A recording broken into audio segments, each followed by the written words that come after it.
Good. Well, we might make a start if everyone can hear me okay. A very, very warm welcome to this morning's ACBC Australia-China Health Accelerator and Swisse Nutrition for Wellbeing event. It's lovely to see you all here for our Healthiest You series. We're very excited to have the support of Swisse Wellness through Justin Howden and to work with our good friends at the Australia-China Health Accelerator to bring you a series of helping our members and friends to stay healthy, happy and reach some positive outcomes during this extended COVID-19 period. Because we don't know how long this will last, we need to keep ourselves strong mentally and physically and to work towards the recovery phase together. Today, we are absolutely delighted to have Simone Austin, Accredited Practising Dietitian, Advanced Sports Dietitian, author, President of the Sports Dietitians Australia and Hawthorn Football Club's dietitian. For 25 years, she's provided nutritional education to some of Australia's most successful elite athletes. And she's established herself as a sought-after speaker, TV and radio presenter, author and health advisor. We're all looking forward to hearing your presentation, Simone. You're going to focus on wellness and nutrition for performance, especially as we're all living and working under increased stress at the moment. Before we get into Simone's presentation, I would like to welcome Swisse's Head of Government Relations, Public Policy, Scientific Development and Community Engagement, Justin Howden. We'll hear from Justin in a moment, and also Jason Sun, the CEO of the Australia-China Health Accelerator, will give us a brief update on the strong health and medical research links and opportunities between Victoria and the burgeoning health market in China. Simone's presentation will include a Q&A with participation from Justin and Jason, so please feel free to type in your questions in the Q&A box at the bottom of the screen. In closing, I'd just like to remind you this is being recorded. And once again, thank you to Swisse for your wonderful support of our Healthiest You series. Now here's Justin to say a few words. Thank you. Thanks very much, Virginia. Really appreciate the chance. Thanks to you, Virginia, Maddie and the team for the event today, our co-supporter of the series, Jason, and to, of course, all of you, the attendees, for joining us. As Virginia said, my name's Justin Howden. I lead the Government Affairs and Stakeholder Engagement team at H&H. And I'd also like to welcome and acknowledge any Aboriginal, Torres Strait Islander or First Nation peoples joining us on the webcast today. The H&H Group's really pleased to be partnering with ACBC to deliver this event today, as it's so directly linked to one of our three key guiding words that we have at H&H: nutrition, mindfulness and movement. And as we'll hear no doubt from Simone's great presentation, nutrition is absolutely critical to us at the best of times, let alone when we're under stress like the current conditions. The expanded version of H&H is Health and Happiness, which reflects our business mission to make people healthier and happier. We're quite well known here, hopefully, for the Swisse supplements business, but also more recently for our Biostime infant nutrition range. We're really pleased to be partnering with the ACBC to bring like-minded organisations and people together. It's not just about pollinating ideas, but let's hopefully make things happen. In the Healthiest You series, Australian health and medical experts will address prevalent healthcare and health opportunities for society, provide some advice on how we can improve our lives through prevention and good health measures, healthier lifestyles, and where to seek health in the health system. These webinars are to promote healthier living and holistic approaches to health, leveraging Victoria's absolutely great known excellence in the health sector and medical research. The good thing is consumer demand in China remains strong as it does here in Australia, and our experience, skills and networks as an industry through the China-Australia Free Trade Agreement mean we do have practical pathways still for Australian companies to continue to develop and commercialise opportunities. So thanks again, Virginia. Thanks, Simone, for making your time available. And I'll hand back to you, Virginia. Thanks again. Thanks, Justin. Just a few words from Jason Sun, the CEO of the Australia-China Health Accelerator. Thanks, Jason. Thanks, Virginia. Thanks everyone for joining us. And also like to express we are very proud to be associated with ACBC and also Swisse Wellness to bring on this fantastic event.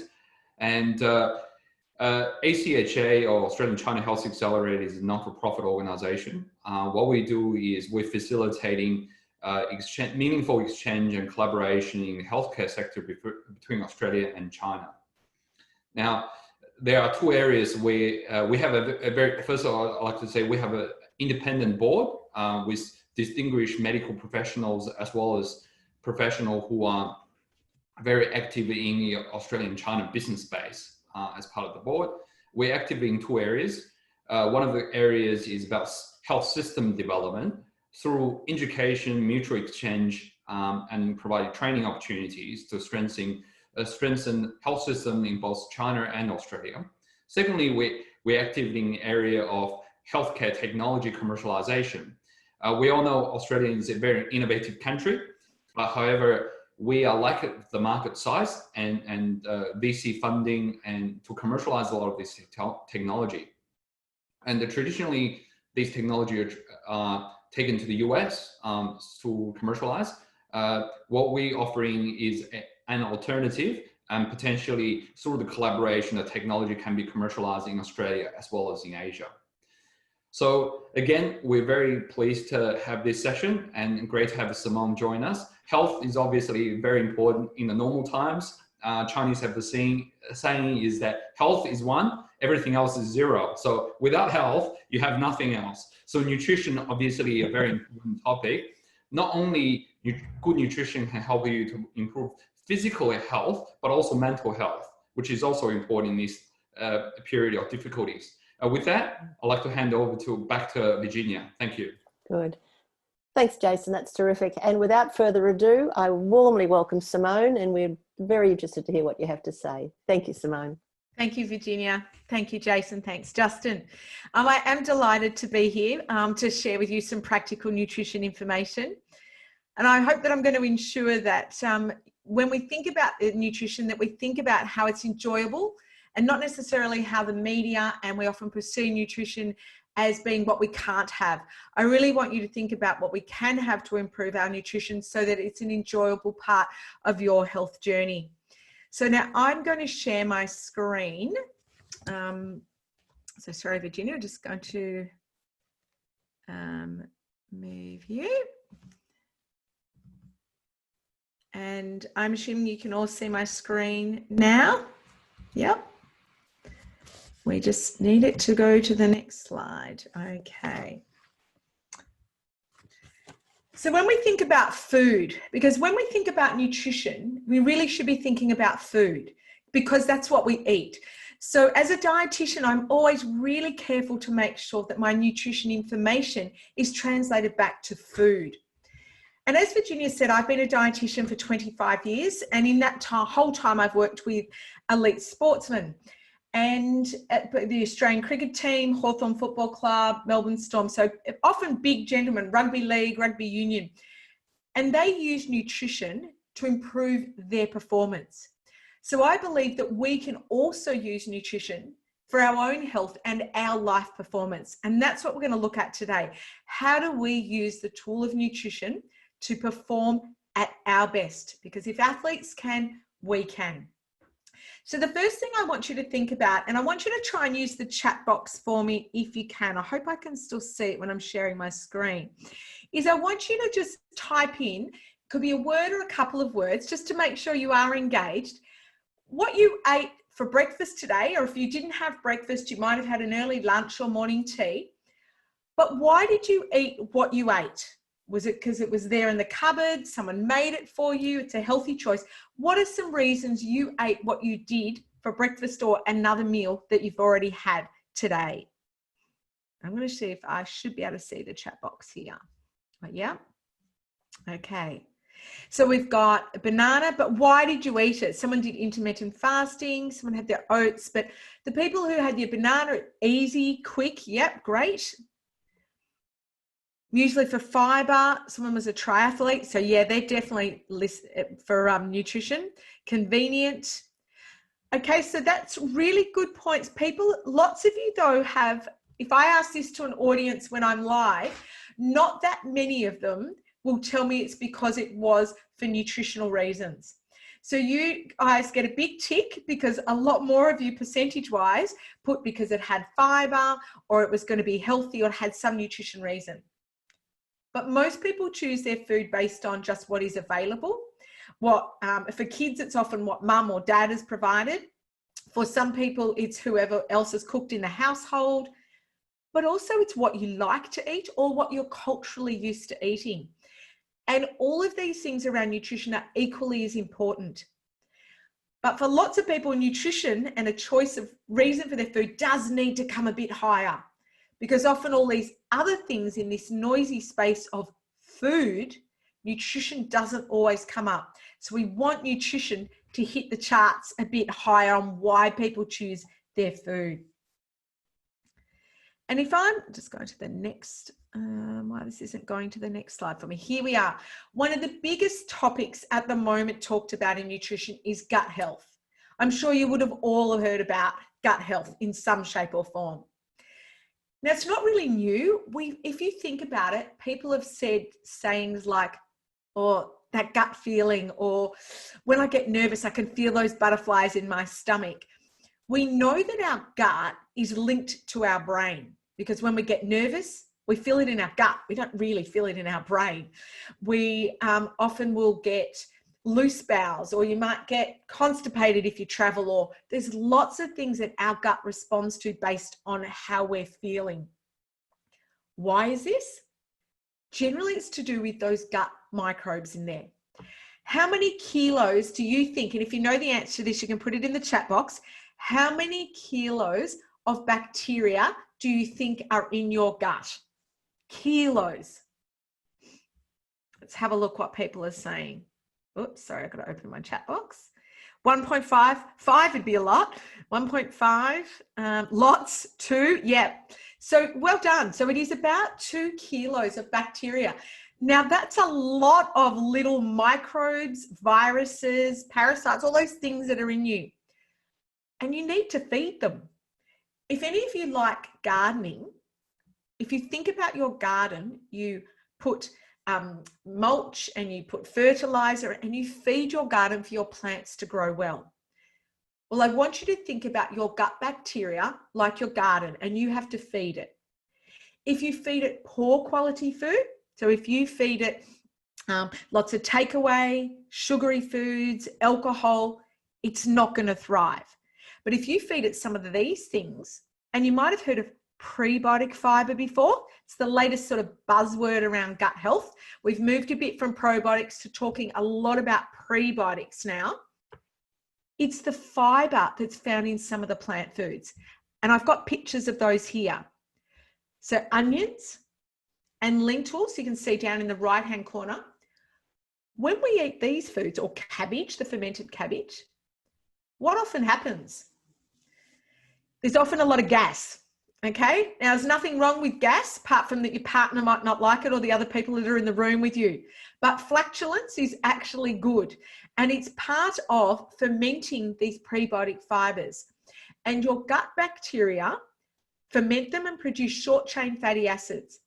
Some of those short-chain fatty acids cross in your gut into your blood, and they go to your brain and other parts of your body. And when they go to your brain, that can influence what you're thinking, your mood. When they're going to the other parts of your body, they're often influencing hormone production, weight control, or our immune system. So onions, garlic, cabbage, lentils, legumes, oats, some nuts, all have this prebiotic fiber to feed your gut bacteria. They're going to help you particularly with your immune system. And as Virginia said, at times of stress like we are now, and any time really, let's face it, if it's not COVID, it'll be something else that is causing some sort of stress in people's life. We need to look after our immune system, and feeding your gut bacteria will help look after your immune system. So all these foods are quite important to include in your diet. If you get too much gas from these sorts of things, or bloating or irritable bowel syndrome type symptoms, then just have a small amount of them. You don't have to have a lot, but it is important to have some of them. If you're following what we call a FODMAP diet, sometimes people cut these all out. Don't do that. Because if you cut them all out, you've got no food left for those good gut bacteria. Let's go and have a look what next. So gut bacteria, very important for your immune system and your mood. Whole grains. People are often having no carbohydrates in their diet. Please don't do that. I know I work with athletes and they obviously need carbohydrates, but all of us should be eating some sort of whole grains. So it's about the quality and it's about the quantity of carbohydrates. So no dietitian is suggesting you go and have soft drink, lollies, cakes, biscuits as your sole source of carbohydrate. What we're talking about is having plenty of good quality. And even then, for a lot of us, it might not be plenty. Have a look at your fist. Have a look at the size of your fist. That is about the size of carbohydrate at a meal for an average person. Now, my footy players, probably 2 fists. And I'm only 5'2" tall, and lots of those players are 6'6". So they look at my fist and they say, Simone, not your fist, my fist. So for me, being little, my fist is suitable. Bigger people, bigger hands, generally need more energy. So no dietitian is suggesting that we have masses of carbohydrates, but we are suggesting you have some. Why? Because if you look at things like brown rice in particular, or quinoa in this photo, or oats or legumes, lentils,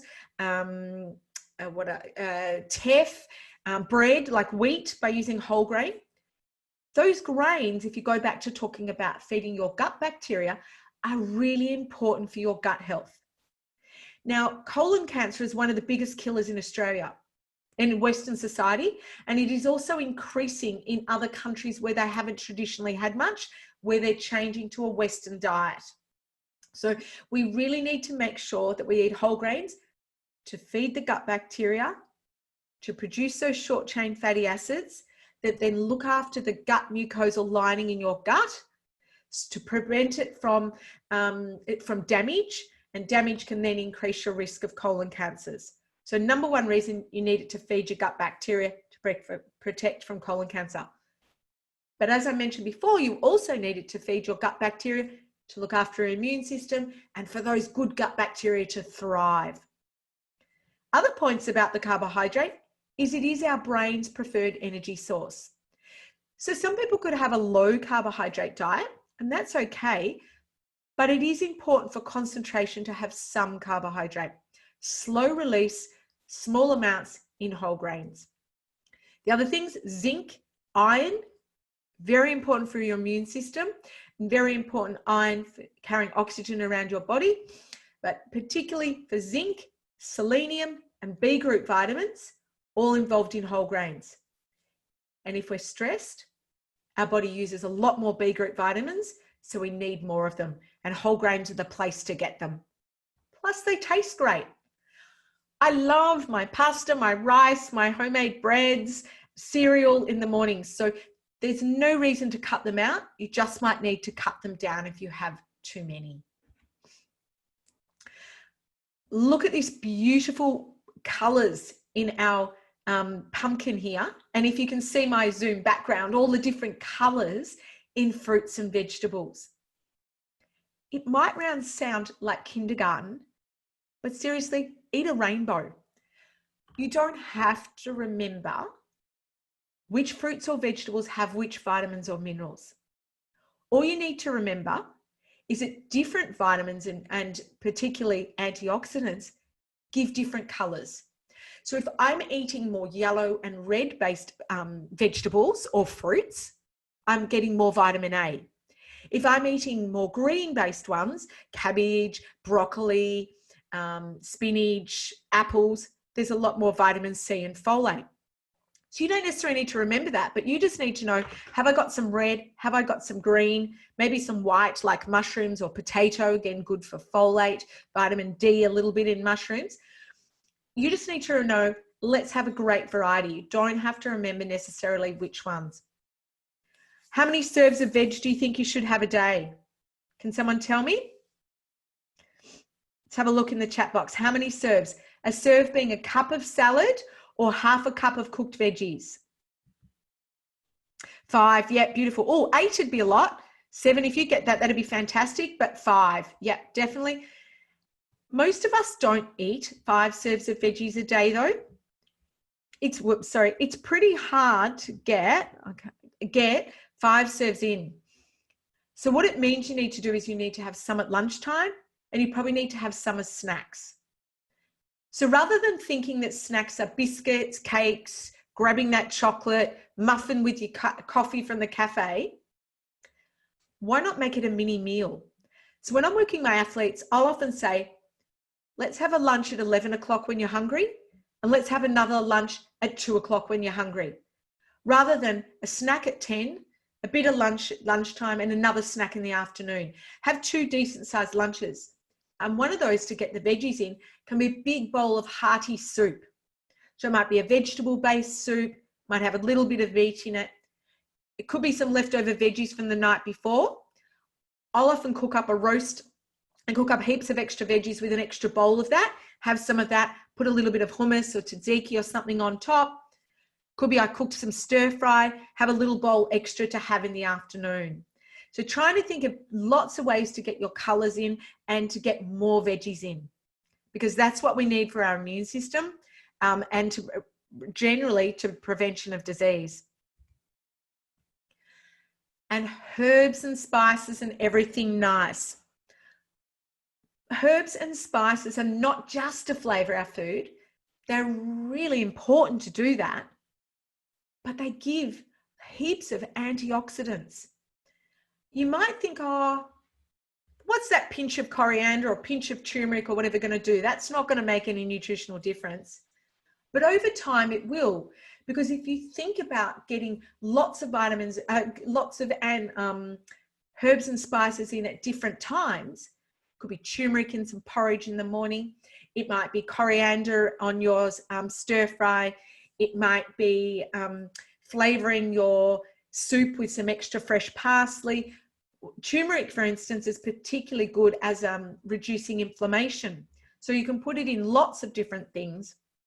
Chilies to make extra flavor, but also huge vitamin C content. Now, as much as you're not going to chomp into a chili to get all your vitamin C, a little bit here and a little bit there adds up over the day. The other thing about herbs and spices is that we can use them to flavor our food, so we don't need to use as much salt. Because sodium is definitely an issue in our diet. We just have too much hidden salt. Reading labels will help, particularly on sauces and condiments. Soy sauces, fish sauce, oyster sauce, tomato sauce, barbecue sauce, whatever it is, stock cubes, they're usually laden with salt. So if we can use a little bit less of those and a bit more on the herbs and spices, not only will you add the vitamins and minerals, but you'll also be helping to reduce the salt in your diet. And there's a recent study I was reading about where we know that salt's not so good for our blood pressure, but it is also linked to your immune system, too much salt. And it seemed that it was actually interfering with some of the reactions involved in your immune system. And protein, this is sort of like Nutrition 101. I know I'm skipping through it quickly, but I've only sort of been given the half an hour. So I'm just touching on things, food for thought for you. There's a big move towards plant foods, and I think it is really important to eat more plant foods in our diet. But it's important to realize you don't have to cut out animal-based products. So it's okay to be including up to the recommended amount for red meat is 350 grams in a week, not in a day. It's not one slab of beef in the day at that one meal. Remember, it is over the week. So maybe 3 lots of just over 100 gram amounts of red meat. Fish for omega-3s. And you might say, well, I can get some omega-3s from my walnuts and flax seeds. And yes, you can, but it's not in the form we normally absorb omega-3 in. It has to be changed. And that conversion process is actually fairly inefficient. So we don't absorb anywhere near as much of omega-3 from plant sources as we do animal. And the same with iron. So iron is in the heme form in the animal products. but it's in the non-heme form in your spinach and your leafy greens. It doesn't mean that they're not important to get your iron and things from leafy greens, but it is important to know that the meats and the fish have got forms that we're going to absorb it much better in. So a combination. And eggs, please use the yolk in the eggs. No egg white omelets. The yolk is such a bundle of goodness. Please don't throw it out. It doesn't have too much cholesterol. It has a little bit, but that's nothing compared to the amount of cholesterol that your own cholesterol factory, which is your liver, produces. So keep the egg yolk for the vitamins and minerals that it provides. So variety, I've said, is the spice of life. There was a US gut study fairly recently that looked at the variety of plant foods in people's diets. And it found that those people who had 30 or more different plant foods in a week had a much greater diversity of gut bacteria. The people who had 10 or less had much lower diversity. Now, as scientists, we're still learning what a good diversity looks like. We're still not really sure on what that perfect gut bacteria is, but we do know that by looking at greater diversity of gut bacteria seems to be better for reducing the risk of chronic disease. And I went to China a couple of years ago to do some presentations, and at that time I looked up the dietary guidelines, and I noticed that one of the guidelines back then in the Chinese dietary guidelines was about making sure that you had 25 more, I think it was 25 or more different plant foods a week, or trying to have 12 or different ones in a day. Now, a trick is that if you had bread for breakfast, and then you had pasta for lunch, and then you had something else with wheat, I'm trying to think, so that would be not 3 different plant foods, because that's all wheat.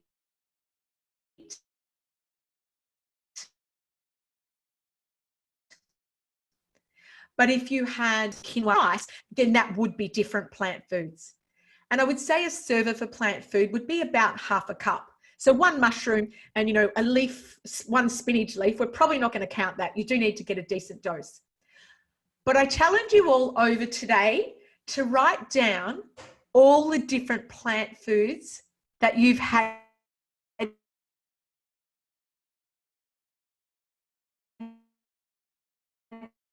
today.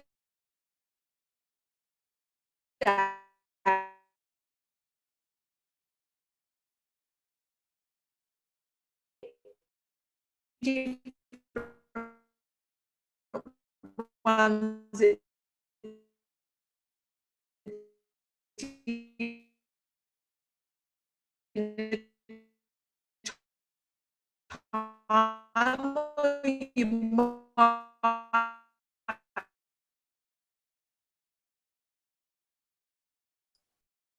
Anyone else is having connection troubles? I think Simone's having Oh, we're back? Back? Thank you, Simone. Sorry. You're back. You just froze a bit. Okay. Okay, I just said to my son, turn the microwave off. Okay. Sorry, guys, I've lost my presentation. I'll just go back and put that back. We've nearly finished it, though. Yes, you were asking us to write down how many. Yes, so Yes, good. I want you to write down for the week how many different plant foods you've had in the week. And as I said, feel free to message me on social media and show me. I do Instagram and Facebook. You can show me all your different plant foods for the week. So I'm going to leave you now with knowing that the tool of nutrition is there for you all to use. Unlike an athlete who has some skill that they have to perform at an elite level, nutrition doesn't. And I always say this to my athletes, it's not about skill that you need to get nutrition right. We all have that available to us. So with some planning and some forming of healthy habits, nutrition can work for you. Just like athletes that use nutrition to perform at the best, you can too. Thank you. Thanks, Simone. That's absolutely terrific. Lots of notes here, and we're absolutely starving with all of that gorgeous food in the background. So thank you so much. Just one of the questions that popped up on the screen from Charles Coves. He's interested to know how much toxic, I've just lost it now off my screen, how much toxic material does an average person ingest in a day? I couldn't answer that for you. I'm sorry. I might need a toxicologist on that. I don't know. And I think it would vary an awful lot depending on whether you wash your fruits or vegetables or not, where you're getting them from, the sources of your whole grains you're purchasing, even things like rice. Sometimes it's advised to soak it in water to remove things like arsenic from it or reduce the risk of it. So I think it would depend a lot on where you purchase your food and also how you're cooking it as well. So I'm sorry, I can't answer that. Oh, that's fine. And the other one is he's asking about brain fog. So what is he asking, something particular about brain fog? Just saying, are you aware of brain fog? So Charles, I don't know whether you want to type any more background in on that, but certainly I think I know I get brain fog sometimes at about 3 o'clock in the afternoon when I need a siesta. People, certainly if their blood sugar goes low, you can sometimes feel a bit like that.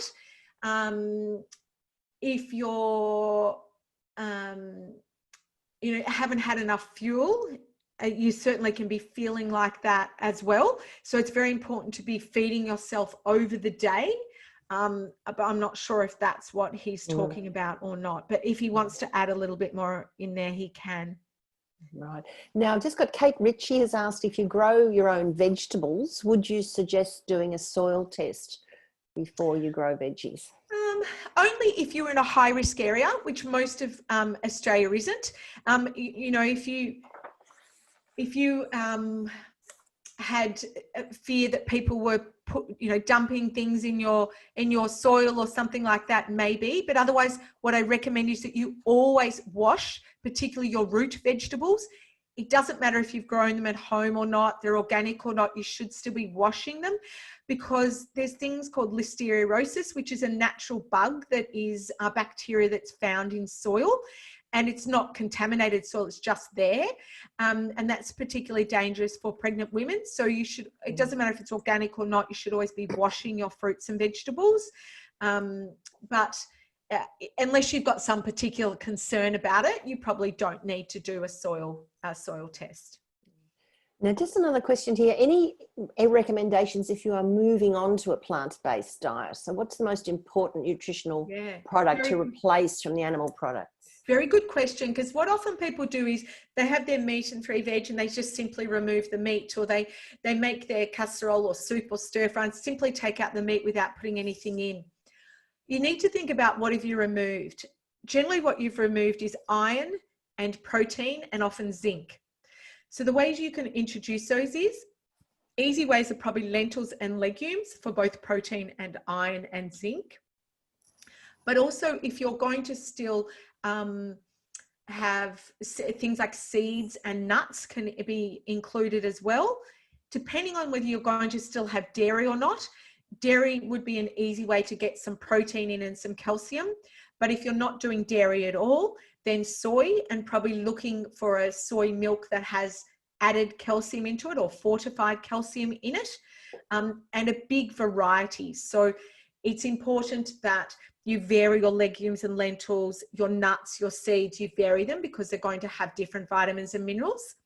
And iron, plenty of green leafy vegetables, and combining that with a source of vitamin C so that you can actually absorb the iron in the legumes and lentils and the green leafy vegetables. If it's particularly a child, I would suggest that they would see a dietitian to actually get some good advice about if you're going completely plant-based. That's good advice.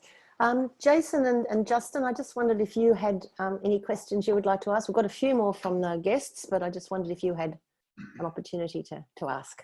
Yeah, I might ask a question if I may. So typically we hear people talking about cooking or freezing vegetables. So cooking or freezing vegetables, does that retard nutrition?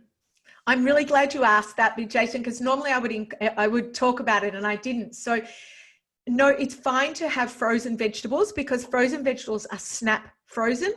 And I think it's also the most important thing is that we just eat more, because 97% of Australians, or 93% of Australians don't eat those 5 servings a day. And so if that means it's more convenient to be able to grab out some frozen vegetables at the end of the day to cook your meal, perfectly okay. But the snap frozen, try not to keep them in there longer than 6 months, because they will slowly deteriorate, particularly on the folate and the vitamin C. But a combination of fresh, frozen, and even canned. People forget about canned vegetables like legumes and lentils. I'm not good at remembering to soak my chickpeas or my kidney beans. So if I'm making something that I want chickpeas or kidney beans in, I just rinse the can of them and put them in. So I think it's perfectly okay to, and canned tomatoes in winter time. So fresh, frozen and canned are great ways to boost your vegetable intake. Well, that's and good. nutritionally good. And I've got to follow on too, if I can. Yes. When we're preparing those vegetables, microwave, steaming, boiling, what would you recommend most? Yeah, so I would generally recommend the least cooking you can, because obviously it will destroy a little bit of the vitamin C and folate, but have no fear, it's not going to destroy it all. So where you're using less water, you won't lose as much of those water-soluble vitamins like vitamin C. So microwaving or steaming or stir frying are better choices there. But if you are boiling, just boil it for not too long a period of time and not too much water in there. So just minimize the length that you're cooking for. Also, just on cooking, if you're cooking in the oven, you're roasting, putting a little bit of oil on your roast potatoes, sweet potato, carrot, pumpkin will actually help the absorption of the fat-soluble vitamins like vitamin A. So they actually need, apart from tasting better because they will caramelize and roast, it will actually help you absorb the fat-soluble vitamins as well. Wow, that's good. And Helen from the British Chambers here has asked your view on raw or cooked. Is there a preference for that? Yeah, raw will tend to give you a greater amount of vitamin C and folate. However, for some people, particularly with bowel issues, raw can be quite hard to digest. And so sometimes it won't all get digested. A lot of it will move into your large intestines before you've had a chance to break it down properly to actually get the nutrients. So for sometimes actually cooking to release those nutrients, just cooking a little bit, can make it easier to digest and maximize the absorption. So that's where I think the biggest variety of some raw, some fresh is a good idea. Oh, that's good. Now we've just got another, you mentioned FODMAPs, and Fuad is asking, what about intermittent fasting and FODMAP? So FODMAP stands for fermentable oligosaccharides, disaccharides, monosaccharides, and polyols. So what that is just fancy long chain carbohydrate foods. And what they do is some of them are not digested all that well in your small intestines, and they end up in your large intestines where your body ferments them and they produce gas, like we talked about before. So for some people that causes a lot of pain, a lot of irritable bowel syndrome, and they'll have to reduce that somewhat. So that's where Monash Uni actually are the innovators of the low FODMAP diet. So if you want to read more about that, they have created that worldwide. They are the people we look at around for FODMAPs. Intermittent fasting is an interesting one. And I'll start with my experience.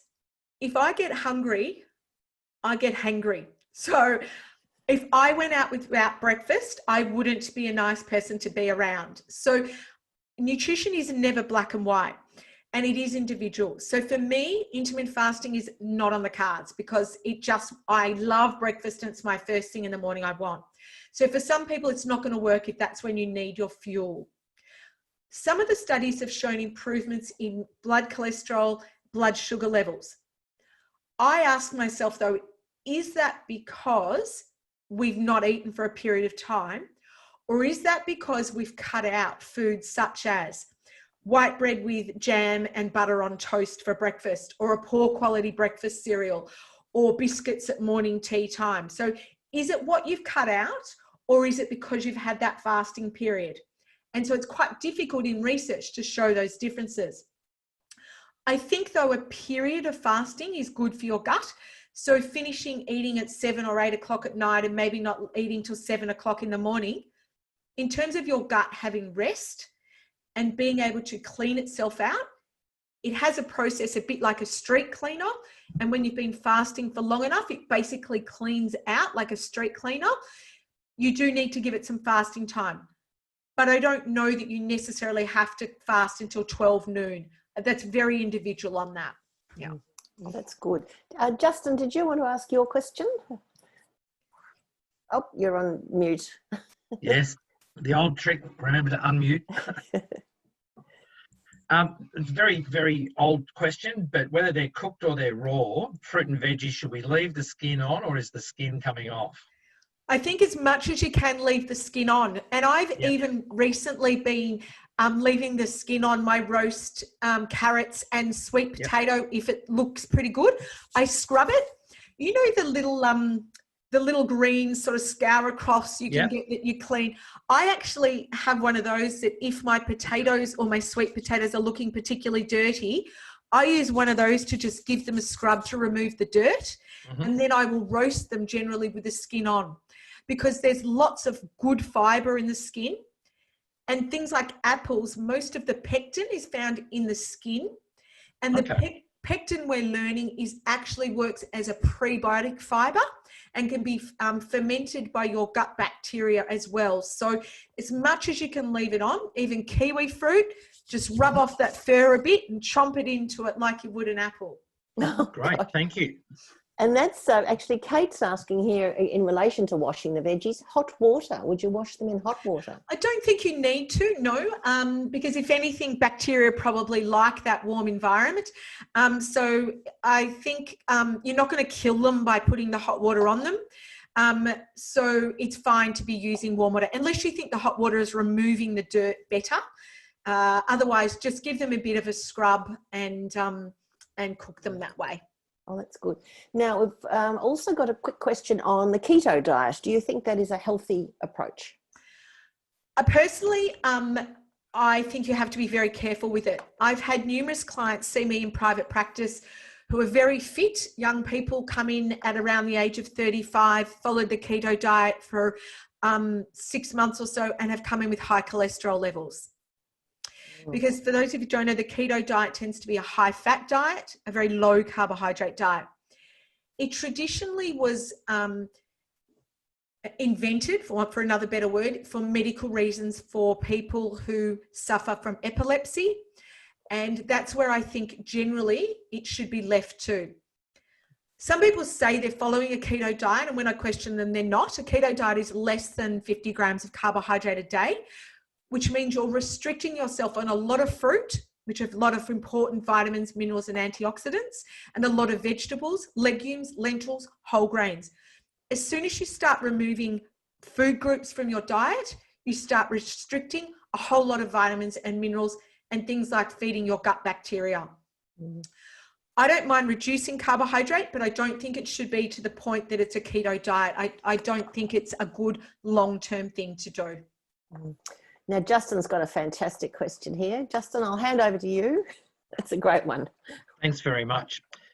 Look, Simone, eating for high stress times and mental mood stability, is there anything you think we should specifically be doing now, given the crazy times that we're in at the moment?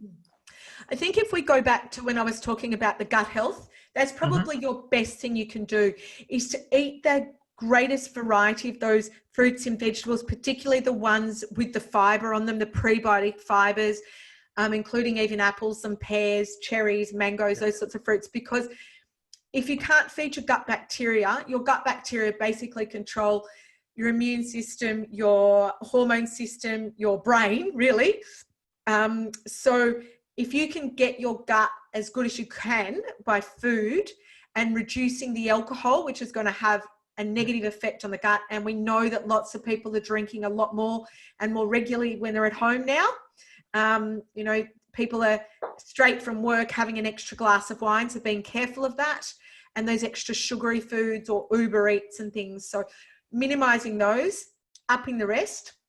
And the other one is B group vitamins. So making sure that you are having your whole grains in particular. Pork is also a really good source of B group vitamins too.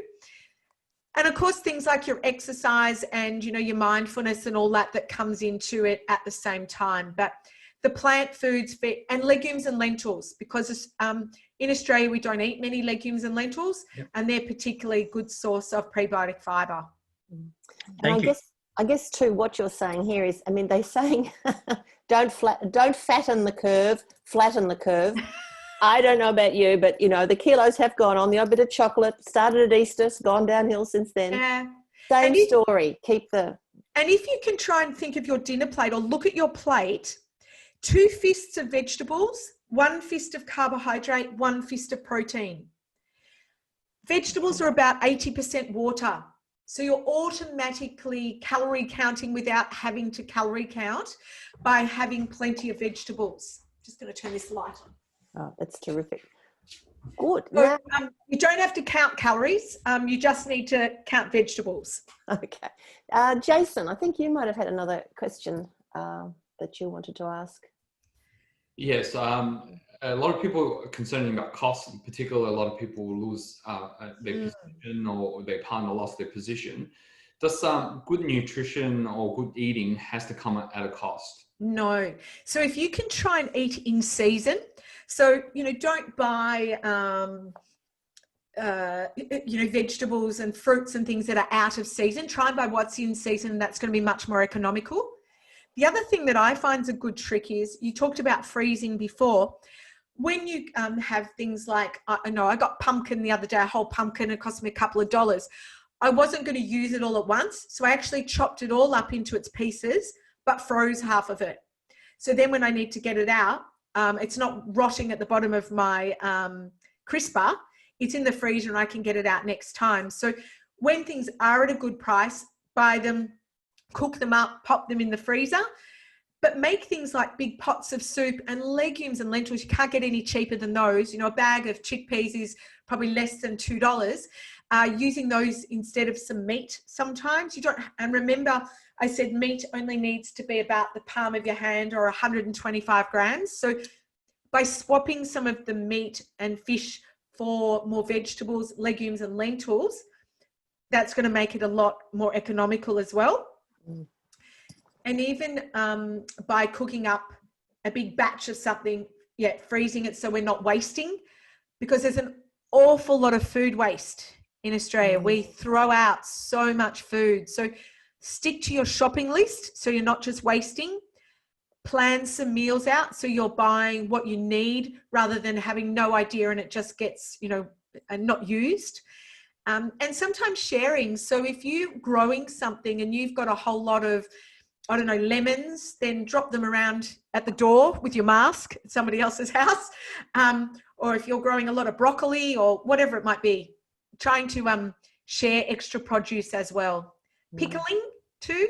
So if you've got lots of onions, pickle the onions, cabbages, sauerkrauts, fermenting, ways to make things last longer. Well, we've got so much time to do that now because we're all stuck in isolation. Just the fluid intake here. We've got 2 questions actually. One is the optimum amount of water per day. And then Justin's asking, how much alcohol should you have a day? I'll start with your alcohol one because the NH and MRC have revised in the last, I think it was the last 12 months, what they recommend. So what they're saying is to not have more than 10 standard drinks in a week and not more than 4 at one time. So really discouraging binge drinking because we know that that does the most harm. It used to be not more than 2 standard drinks sort of at a time and a couple of days alcohol free a week, but certainly not more than 10 in a week, and you don't want them all at once. And a glass of wine, wait for this, a glass of wine is only 100 mils. 100 mils.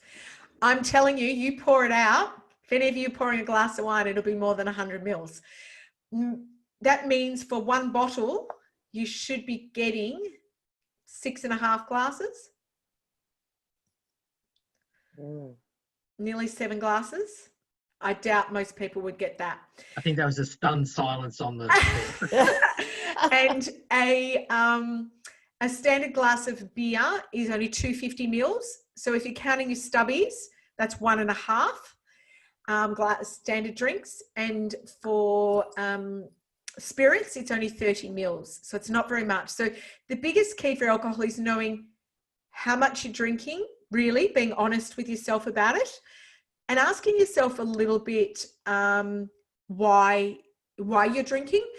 It's okay to enjoy some alcohol, but are you doing it because you're stressed and maybe should be looking for some other things to do as well, rather than just drinking to unwind? So just being really honest with yourself about it.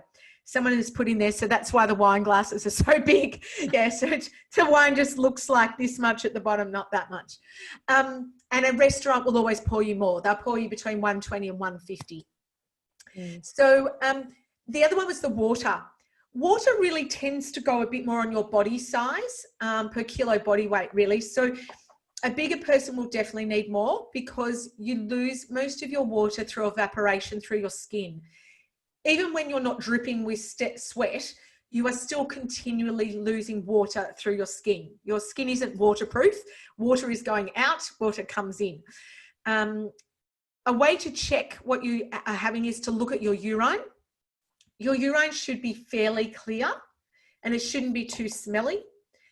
If you're taking B group vitamins, it will make it bright yellow, but if you're not, it should be fairly clear. The only time it won't be so clear is first thing in the morning. That's when it's likely to be darker because you're quite dehydrated overnight. But then you should be able to get it reasonably clear. 2 litres is what people say, but it's around 2 litres of fluid. That could be a cup of tea, that could be your soup, yogurt's even included as a fluid. So we can't say everyone needs 2 litres. Some people will need 3 if they're big sweaters and they weigh 100 kilos. I weigh 50 something kilos. I obviously have a lot less surface area for me to be evaporating and losing water from. It depends if you're in a heated environment, an air-conditioned environment, the humid environment. That's all going to change how you evaporate and lose water. So you look at your urine, check if you're thirsty. If you're thirsty, you definitely are partly dehydrated and need a drink. If you're quite tired and yawning, that often means you're dehydrated as well. So you have to use those signs to decide also if you need a drink. And Justin's asking here in relation to water, tap versus bottled, still or sparkling? Yeah. In Australia, our tap water is, certainly in Melbourne, our tap water is brilliant. So if you're worried about the chlorine in the water, because they do put a small amount of chlorine in the water, all you need to do is put it into a jug and leave it on the bench, and that chlorine will evaporate pretty quickly over a couple of hours. It's a health safety thing that they put a small amount of chlorine in there, but you don't need to be spending money on buying bottled water. It's not good for our environment to be continually buying bottles and creating bottles anyway. So tap water is perfectly okay to be having. Still or sparkling? If you're buying sparkling as in soda water that is carbonated, just be a little bit careful because it does make it slightly acidic, and that's not so good for your teeth, for your tooth enamel. A glass here and there is no problem, but you shouldn't be having it as a sipping drink all day long because you don't want acidity in your mouth for your tooth enamel. Plain water straight from the tap is the best you can do for your teeth, but a bit of sparkling water is also okay. Oh, that's lovely. And then just back to the vitamins here, Claire's asking if in a balanced diet, and I know, Claire, I know you do a lot of vegetarian, but she's saying in a balanced diet, are there some vitamins that won't be provided, like your B12s and your vitamin D? So in a vegan diet, you'll be less likely to be getting any B12 unless you've got a bit from the dirt that's left on your mushrooms or you haven't washed your veggies or something. So, but you can get a test. So you can get a blood test to check what your status is. If you're vegetarian and you're including dairy in your diet, then you'll be generally getting enough vitamin B12 from that. What was the other one she mentioned? Vitamin D. Vitamin D. So there's not a lot of that in food, a little bit in oily fish. But what you can do is get your mushrooms, put them on the windowsill for a few hours, and they actually produce their own vitamin D. If you look in the supermarket, you can actually buy some now, mushrooms with vitamin D. And I've been to a mushroom farm. It's really quite interesting. So some of them, they just pass under a UV light very briefly, and the mushroom actually produces vitamin D. So about a cupful of mushrooms like that will give you your daily vitamin D. but you can just don't pay more for them. Just put your mushrooms on the windowsill for a few hours, and they will actually in the light, the UV, and they will produce vitamin D themselves. Eggs also have a little bit of vitamin D in the egg yolk, but really it's sunshine, and we need to get some sunshine. Obviously check in terms of where you live based on the Cancer Council recommendations, how much sun you need in summer versus how much you need in winter. But we really need vitamin D on our skin as the best way to actually, for our body to be forming the vitamin D in our body, which is how the sun needs it to convert to vitamin D. Mm. Oh, thank you, Simone. Look, that's terrific. We could just go on for another hour. This is absolutely enthralling. People, Virginia, I've done a lot on the Swisse Wellness Hub. They can have a look. There's a lot of blogs that I've written about all different health topics, a lot on immune system, working at home at the moment. So just the Wellness Hub on the Swisse website. Thank you. There's a few on my website as well. I try and do practical tips on my Instagram every day, which is Simone_Austin. There is my book too. Not that you can't see that, but Eat Like an Athlete. Oh, terrific. We might include, I think Zach's listening on the line from our comms department. We usually do a write-up of dot points for everyone after these events. So we'll include this information at the end. Zach might be in touch with you for the details, but I think it's obviously such an important topic. Everyone's been really engaged. I do thank our fantastic participants. They've had a really good question and answer session. Absolutely. Thank you so much, and Justin also for hosting, and Jason for participating. I think we've got another series coming up in a month's time. So we're going to be looking at eye health and some factors around that, particularly with the increased screen time. So we need to take that into consideration. And then on the 8th of September, we're looking at traditional Chinese medicine with Professor Carly O'Brien, and Justin and I are just deliberating about medicinal cannabis as well, so we might throw that in as well. So thank you all. Just clarify that's about as a topic for the series. Yes, as a topic for the series. Yeah, we're not going to take it to run the series. So thank you everybody for participating. We've just got the information up on the screen now. Thank you all very, very much. I hope you've enjoyed us. Look forward to you coming back again and to having a very lovely day and a fantastic veggie-filled dinner tonight. So thank you again, everybody. Okay. Bye. Thanks, everyone. Thanks, Simone. Bye. Thanks, Jason. Bye. Thanks, Maddie.